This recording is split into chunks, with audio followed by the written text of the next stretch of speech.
Hey, baby. Why I'm scared.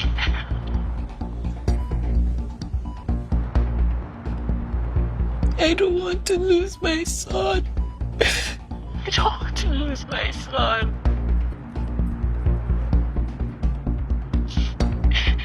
We won't. Hi guys, my name is Christine from Nollycritic, and if this is your first time coming across our channel, we create content on everything and anything Nollywood, so if that's your kind of vibe, then you should definitely hit that subscribe button. In today's video, we're going to be reviewing the just released movie on Netflix titled Tokunbo. The plot revolves around an ex-car smuggler who has 3 hours to deliver the daughter of a government official to her captor. If this isn't done, his family faces the consequences, and basically we are not told exactly why, but as the story unfolds, we believe that we would see these reasons. This movie starts off in a very intriguing manner with Tokunbo, played by Gideon Okeke, caught in a car chase, and he had to apparently that was his last job for doing the whole car smuggling things from Seme border to into Nigeria, and he goes into this warehouse to deliver the car to Gaza, who is played by Chidimo Kimbe. He states that this is his last job because he wants to go on and focus on his wife and child.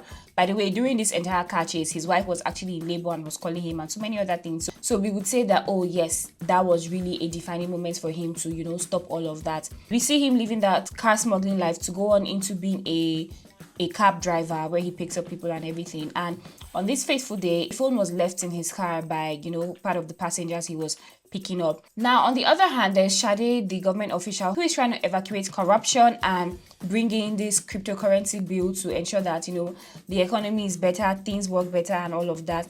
So that day is supposed to be the day she announces it, but things kind of just go south as the story unfolds. We see her in her house dressing up, speaking with her assistant, Aziba, played by Ivie Okujayi, and her daughter walks into the room with her kung fu tactics that she has learned from God knows where. But yeah, they seem to have a good bond, a fair, good daughter and mother relationship. So now going back to Tokunbo, who is looking for means to raise money because his child, who had just been brought into the world, somehow has a heart disease, and they need a huge sum of money to be able to get that heart transplant, whatever they had to do. And then boom, he has that opportunity where he starts to deliver stuff unknown to him.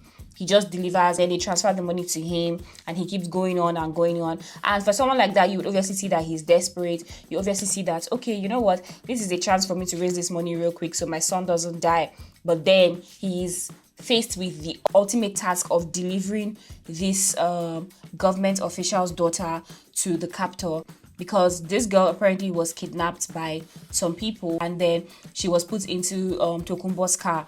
And that was really the height for him, but his desperation obviously made him like, you know what, I'm going to do it. Whatever it takes, I would get that money and save my son. Prior to him making this very drastic decision, he had looked for money elsewhere. I mean, we saw him in this office trying to see this unknown boss that we don't know. He also tries to get money from his friends and his community members.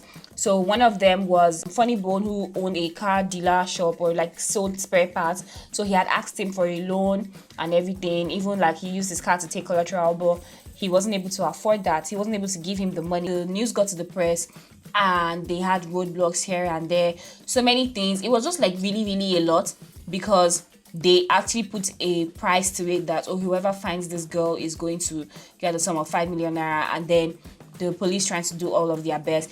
At the end of it, we find out that it was Gaza who actually set the whole thing up. When I say set it up, I mean making them find Tokunbo in his desperate times, put the earlier goods in the possession of his car, and then also getting to a whole human being at the end of the day. Meanwhile, Gaza was also one of the people that Tokunbo had asked for money, but he claimed not to have any of it. At the end of the day, they were back in the warehouse where Gaza did all his dirty dealings, and he had to literally fight for his life. I mean, he prompted it now. He said, Gaza, if you be man, come fight me man to man. All those, they are plenty talk. But yeah, he did all of that, and there was a lot of punches blowing, rain, a lot of things happened, and at the end of the day, it was Yamanika that shot him. The police came, the day was saved. At the end of the day, we'd see that the girl eventually went for her school inter-house sports or whatever it was. She won, she came first, and guess what? Tokunbo now became her mom's driver. And by the way, you'd probably be wondering, oh, why did they want to kidnap her daughter? We found out that it was actually someone that was really close to Sade. In fact, she had a phone call when she was in the commissioner of police office, and she was like, oh no, Raymond, please stay in Abuja and make sure that things are done right. You're the only one I trust right now.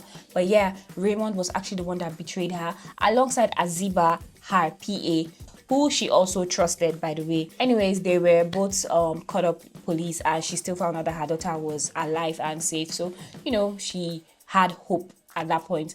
Let's get on to other parts of this movie, like the performances. Now, starting off with the main character, who is Gideon Okeke. This is easily one of his best roles, if not his best in his entire career as a Nollywood actor. He really delivered a very stellar performance. I really saw little or no flaws in how his acting went. He fit everything that he was meant to do. His character, his gestures, his nuances, his facial expressions, like his body language was really top notch, and everything that he had to do.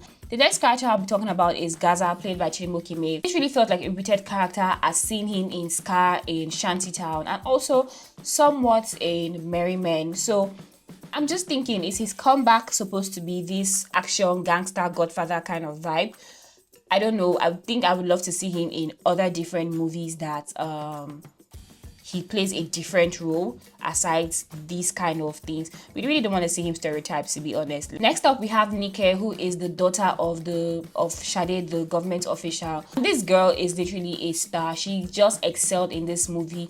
She is really just that child actor that you want to put in your movie and just feel like, okay, you know what, I need someone that's going to deliver, and she is going to deliver. We have her mother, Sade, played by Funola Oyefebi, and Funola is basically somewhat stereotyped into this iron lady, as we always see in a lot of movies. We saw something like that also in Criminal, and Sade is the government official who had to pass this bill. I don't really know why it was hard for her to choose between passing this bill or saving her daughter's life, but I'm happy she made the right choice at the end of the day. It was also nice to see Aziba, played by Ivie Okujaye, and then Majid Michael, who actually played the famous Raymond. But yeah, I would say that their characters were not so strong. To be honest, I necessarily did not enjoy the whole baritone voice. I get what they were trying to do. I don't know, I wasn't just feeling it, to be honest. But what do you guys think? Did you actually, feel that? Let us know in the comment section. There were also other characters like Iyamulika, who was played by Aduni Ade and was a very posh Buka owner. Because in the community that they lived in, nobody really says, my restaurant's day here. Oh. Really? She didn't say Buka, she didn't say kiosk, she didn't say any other thing but restaurant. And I'm just like, okay, let's see about that. But yeah, it just felt very much posh. I know she had like the whole makeup look and everything, but it was not really giving that Iyamulika vibe it was supposed to give, right? We also had Nobe Young, who was the Inspector General, the Commissioner of Police. Whatever he was doing, he just seemed lost. He just felt like they just dragged him and said, sir, please, you're here, come help us film this part. And it was just very much uninterested. And there was also Funny Bone, who played the character of Gideon's friend in this movie. And we would see him trying to help his friend, but somehow he also went to tell the police that, oh, he knows this guy. So at that point, I was just like, is he helping him, or is he, I don't know, was he trying to do the right thing? Extras were just extras.